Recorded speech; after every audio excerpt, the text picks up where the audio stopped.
तकरीबन 15 सालों से ये काम कर रहा हूँ। कोई भी लकड़ी मैं इस्तेमाल कर सकता हूँ चीज़ों के मुताबिक का। मेरा नाम है रहमत वली भाई साहब, मैं चित्राल से आया हूँ। हाँ, ये देहार महंगा है, देहार लकड़ी महंगा है।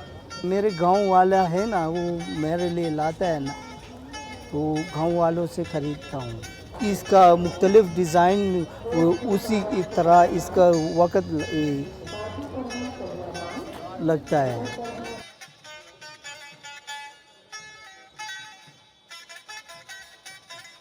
3 दिन लगा दिया है, ये मुझे पता नहीं ये इसी तरह डिज़ाइन का मैं, लेकिन अभी मैं पहले दफ़ा बना रहा हूँ, इसका मुझे इसलिए मुझे पता नहीं है। पहली दफ़ा इसी तरह डिज़ाइन ये बैठा हुआ बना रहा हूँ।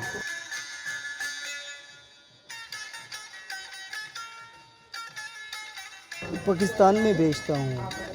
बाहर लोग तो लेकिन दूर से लोग हैं ना, इतना ज़्यादा नहीं हमसे खरीदता है।